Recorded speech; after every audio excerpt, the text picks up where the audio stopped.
شما خو میفهمین کنی همگی در پشت شانه است، اما از این دختر کنش در جای دانش است و دانش در جای کنش است و به همین خاطر همگی سر از این بیچاره رخشندی میکنه و هیچ کس نمیخواست نفری از این دختر جور شوه. بیا که ببینیم آخر این دختره که بیچاره در زندگی خود چی سختی‌ها میکشه.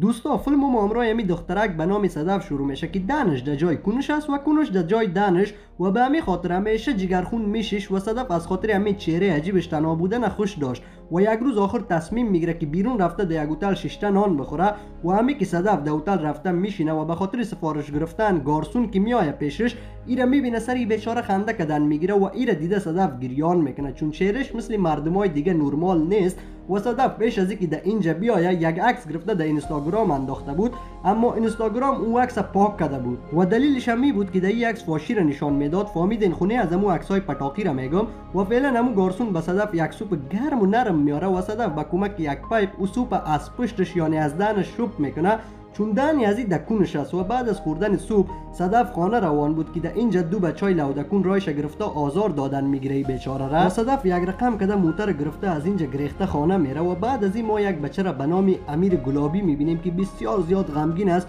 چون اولش خو این یک مریضی داره و دومش ایره پدرش در خورترکی الکده رفته بود یعنی فوت کرده بود و امیر از باره پدرش هیچ چیزی در یادش نمانده بود بجز پری دریایی که خالکوبی که در دست پدرش بود و این لودکون پاش جور تیار است اما این فکر میکرد که پاش از خودش نیست و در حقیقت امیر یک پری دریایی میخواست جور شوه و به همین خاطر همیشه سر ویلچیر میشست و به خاطر این مریضیش مادرش را پیش یک روانشناس میاره و در اینجا این لودکون همراه مادرش جنگ کردن میگیره و در همین بین جنگشان اعصاب مادرش خراب شده امیر از ویلچیر پایین میندازه و به همین خاطر از پاش خون برآمدن میگیره و مادرش زوتی کده استادش میکنه و در پیش روی امیر روانشناس هزاری از این میکشه و ما میبینیم که پاش خیلی زخمی و پاره پاره است که خودش پاره کده بود و فعلا امیر ریس بد کده از اینجا گریخته میره و فعلا امیر میخواست از پاش خود بغم کنه در پیش یک سطل کچره شیشته پاش طرف سرک دراز میکنه تا کدام موتر از سر پاش تیر شده شفترش کنه که برای همیشه از پاش آزاد شوه و بعد از چند دقیقه بعد در اینجا موتری صدف میآیه و به تیزی پای امیر شفتر میکنه اما امیر بازم طرف صدف دیده خنده کردن میگیره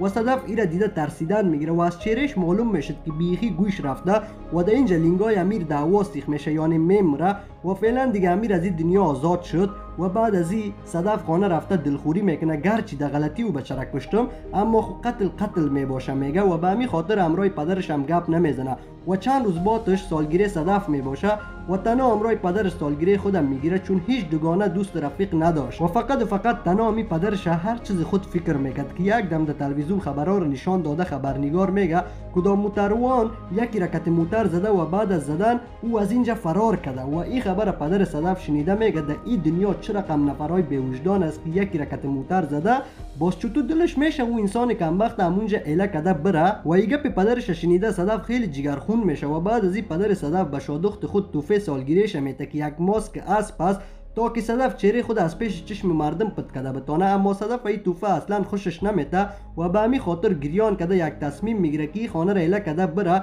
و همین که از خانه بیرون میبره باز رای صدف همو دو دانه لودکون میگیره و صدف گرفته امرای خودشان در یک کوچه تنگی میبره و کوشش میکنن صدف به زور تیر کنن اما پیش از اینکه کار میشد صدف سامانای اینا را بریده در دستشان داده از اینجا میگریزه و فعلا صدف تصمیم خودکشی را میگیره چون که در زندگیش کدام مقصد خاصی را نمیدید و همین که صدف خود از پل پایین مینداخت اما جا به جای بیهوش میشه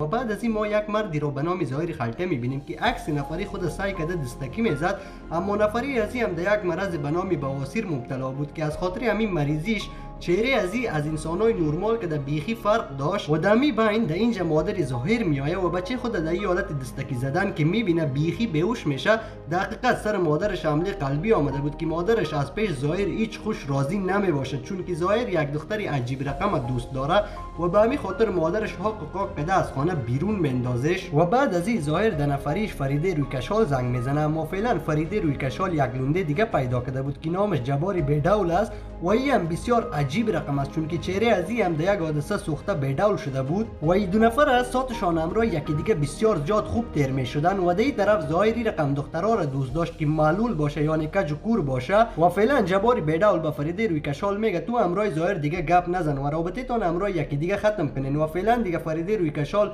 ظاهر خلطر زنگ زده در خانه صدا میکنه که در اینجا ظاهر تمام گپای دلش به فریده قصه میکنه و به فریده ایره هم میگه من دخترای کجکور از یاد خوش دارم. اما این گپا که فریده مشنوه اعصابش خراب شده که تسلی در روی ظاهر میزنه و امروش قطع رابطه میکنه و بعد از جدا شدن فریده روی کشال برش یک چند روپا میته تا امروز این پیسه روز خود تیر کده بتانه و بعد از این ظاهر در تبریشن آمده خودکشی کردن میره و همی که از پول خود پایین میندازه در گوشش صدای زنگ موبایل میاد که در موبایل صدف پدرش زنگ زده بود. همی که موبایل ورداشته زنگ جواب میداد که صدف هم به هوش میآید و وقتی که ظاهر صدف هم میبینه در یک دیدن عاشق صدف میشه و بعد از این ظاهر صدف گرفته خانهش میبره و به خاطر از این کار ظاهر پدر صدف از پیش ظاهر تشکری میکنه که یک دم باز در تلویزیون در خبرها از باره مرگ امیر گفته است بود که امیر از اول میخواست خودکشی کنه و صدف را شنیده کمی احساس خوشی میکنه و یک چند روز بعد ظاهر و صدف باز یکی دیگه خود میبینن. ظاهر خود یک دیدن عاشق صدف شده بود و فعلا صدف هم ظاهر خلطر ماچ کردن میگیره و از زندگیشان لذت میبرن